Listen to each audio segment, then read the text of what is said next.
Welcome back, everybody. This is Zach again with New Angle Sports Talk. Today we're going to be recapping the Clippers-Warriors Game 6. Fun game to watch. If you didn't watch it, I'm going to give you this recap, and we're going to kind of go over, break down everything that happened. I have to say the first half, in my opinion, was a lot more engaging than the second half, but we'll kind of get into it and we'll see why. Just to kind of give you some background on this game so far, the Clippers, they're playing in LA. Game 6 was in LA this time, and the Clippers had already won 2 games in Oakland, and then Oakland had won the 2 games in LA as well too already. So it's like both teams. It's like whoever is the away team is usually having the benefit, and I have no idea why, but usually it's not like that. But jumping right in, let's get started, guys. So to start off the game tonight, Steve Kerr decided to start Livingston over Bogut. He wanted to put in an extra point guard in there. Obviously, Livingston isn't a small point guard at all, so it's not like they're sacrificing him too much height. He is a very oversized point guard, in my opinion. But they started with Livingston tonight instead, just to give him a little bit more speed, a little bit more ball handling, a little bit more passing on the offense, things like that as well. And it didn't really pan out, honestly. So whenever Livingston had started in the game, he missed a layup. He fouled Shamit on a 3 at the top of the key and almost went in, but it didn't, unfortunately. Right after that, he missed a tip-in as well. He also got stripped by Beverly on a shot attempt. So that was kind of some of the highlight, or I guess not really a highlight, but some of the things that I noticed in the first few minutes of the game. It wasn't going his route, and you'll see like by the box score if you check it out. He just overall didn't have a great game. So that part of their game plan didn't really work out that well. Gilgeous-Alexander, though, the big rookie, and he, for the Clippers, he played really well, actually. He played very, very well.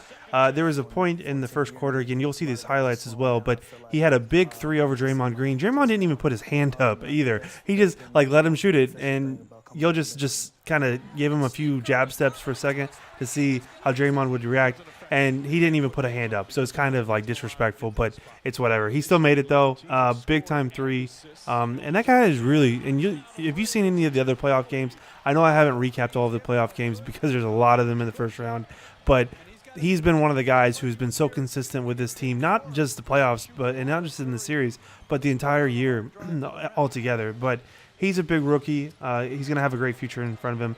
The Warriors go on a 17-2 run. At first, the Clippers did get out in the head, and the Warriors kind of made up for that. Draymond Green's pick and roll is so lethal, it's not even funny, okay? So what happens is he sets the pick, and then they usually throw the ball to him, but right after that, he doesn't typically take a shot attempt. What he does is he just throws that little alley-oop to whoever's playing center or power forward, depending on what position he's playing in. And then it's like easy money all night long. You'll see this in the replays where he just had so many easy alley-oops. He just throws it up there, lobs it up there, and it's an easy dunk from there. Now, one really, really big thing happened in the first quarter. Steph Curry does go to the locker room before the quarter ends. He tweaked his ankle, and he does have ankle issues, so it's not fun to see that. You don't want to see whether you like him or not. You don't want to see Steph Curry go out. You don't want to see anybody go out of injuries. If they lose, you want everybody to be healthy. Your best versus my best kind of thing. And I was kind of worried. I was hoping it wasn't anything worse. He does come back in the second quarter, so not a huge deal, but it was kind of scary at first. Now, Draymond Green, again, we just talked about him on the pick and roll. He did really well. He had 6 points, 3 assists, and 9 rebounds and 1 block in the first quarter alone. He does end the game with a triple-double, by the way, so spoiler alert, he does fantastic. And it's not just that. It's not just his scoring, rebounds, and assists either. It's his defense, his intensity. It's just fantastic, and that's what you need. KD played well. He played a phenomenal game. Again, you'll see that in the fourth quarter when I give you some of the final numbers and stuff like that. But killer of a game. The biggest thing, though, with the Warriors in the first quarter specifically is they didn't have a single turnover. So they played good team ball. They knew where each other was at. They knew their execution. They knew their game plan. Even when some of their game plan wasn't working, with like Livingston, for example, they kept on going with their strengths. They kept good ball handling. They passed. They made the smart pass, and not just making a pass, because I think there is a difference in just making a pass and a good pass. A good pass could be you pump fake for a second and then you throw it to the guy that's next to you or whatever. Being patient with your passing is typically going to be a good pass and a smarter play basketball, and that's exactly what they do. Second quarter, we're jumping right in again. KD keeps scoring. Dude was on fire all night long. Like I said, Steph Curry does return to the game with 8:06 left in the half. He came back and he didn't have like a fantastic game, honestly, but he didn't his ankle didn't keep him out, which is a good thing. The Clippers went down, and they went down. They were down by a lot of points in the second quarter, but then they started focusing on threes, but it didn't really pan out. They didn't really get a lot of threes. When they make these comebacks or these little surges, most of them is just running a fast break, not necessarily getting shooters open, but they did shoot pretty decently from the three, but it was more of just fast break where they made a very obvious effort to shoot more threes in the second quarter, and it was kind of so-so in my opinion. Lou Williams and Draymond Green were chirping a little bit at the free throw line in the second quarter. This is the thing that I get so annoyed about with the NBA. Like, people like to see chaos. People like to see,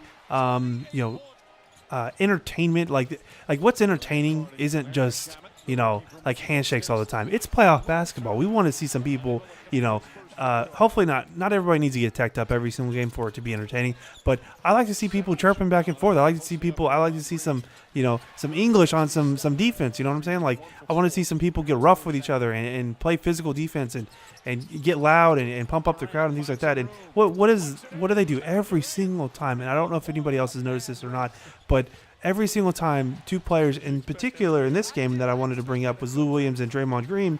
They start arguing back and forth with each other. They start talking back and forth, and obviously it's all in competitiveness and it's all in competition and that kind of thing. But the camera just takes it completely away. They don't even put it on the camera. They just totally move it away. And whenever there's a scuffle as well too, they totally move it away. They move the camera away. They don't even let you see it anymore. It is really annoying. Wanted to bring that up. I don't know if you guys feel the same way or what, or if you just don't want to see it anymore. I get it.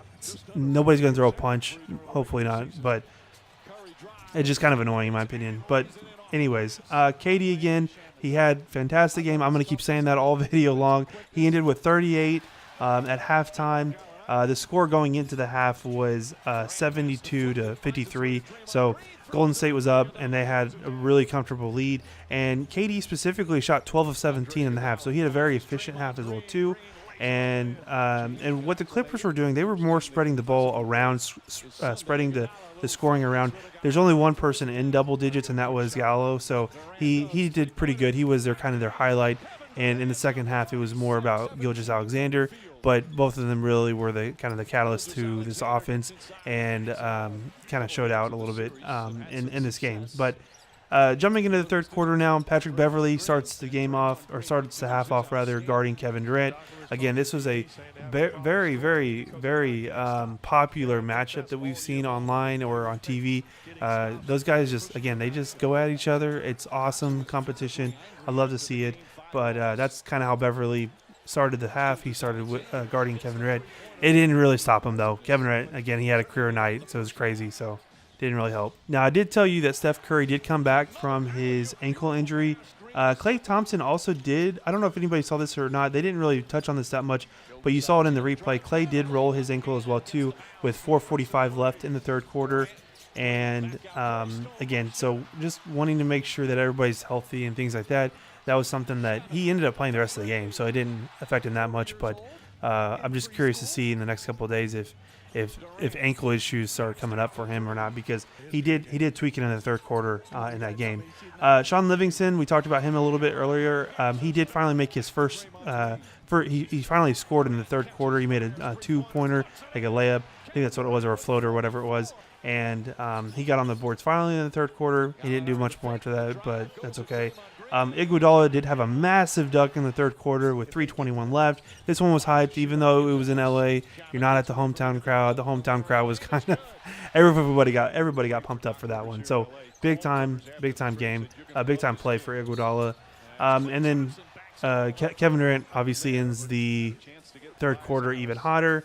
He ends with 46 points through three quarters. That's a career playoff high for him. And it just keeps getting better in the fourth quarter as well. Golden State still starts most of their starters going into the fourth quarter. They played them a lot. The Clippers didn't have these big surges in the fourth quarter, and were keeping it pretty. I wouldn't say they were keeping it close, but they were just keeping it interesting. So that's kind of why Golden State kept their starters in, I would imagine. You'd likely rather have them on the bench for a little bit longer and that kind of thing. But I don't know if you can really trust the Golden State Warriors bench as much as you could with obviously the Clippers or any other team that's in the NBA in the finals this year. But yeah, they kept him in. That might come back to hurt them a little bit, but I don't know. We'll see. Draymond Green, again, he's still playing well. He ended the game with a triple-double. One player who could not get it together tonight was Lou Williams.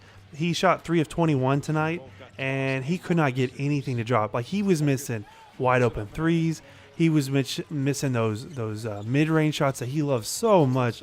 He was missing layups as well too. Like, not even difficult layups. They were just rolling in and out for him. He couldn't get anything to fall. It was really, really weird, honestly, seeing that. And especially with Game 6, you wouldn't imagine us seeing that, but it happened. But one guy who did kind of keep up with his side of the things was Gilgeous-Alexander. Like I said, he played really well tonight. He had 22 points, 6 assists, 5 rebounds when it was all said and done. He's another rookie that's like big time. He's going to be very good. And if you think about it, who are his mentors on that team? So you have Doc Rivers there, obviously, who's a Hall of Fame coach and things like that. But your point guards that you're working with, you've got Beverly, who's an all-time defensive player, and you have Lou Williams, who's an all-time scorer as well too, especially in the six-man role as well too. So like, he has so much mentors. So that would be one of my predictions is moving forward. Gilgeous-Alexander has a fantastic second year, probably has an entire a fantastic career as a whole as well too. So just a heads up on that. And then KD, what are you gonna do? He ended with 50. Like that again, he just built up on that career playoff lead he had. Honestly, in the third quarter, he got a lot of his points that he would score in the third quarter. He got them early, and I'm not kidding. I was sweating it for a second. I was like, is this dude gonna get 70? Is this dude gonna get 80?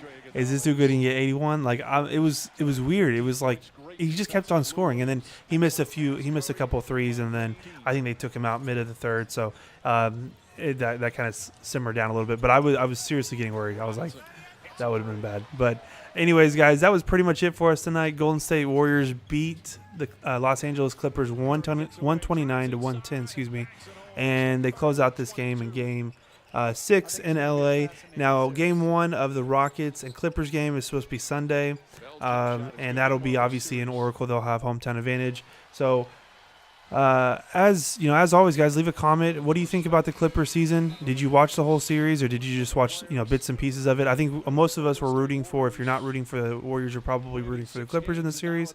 They had a good shot at it. I think the Rockets build on some of the stuff that the Clippers did. They did good, and they kind of build onto that next round when the Rockets play the Warriors. But obviously, we'll have to just wait and see. So as always, guys, like, comment, and subscribe, and we'll see you in the next one.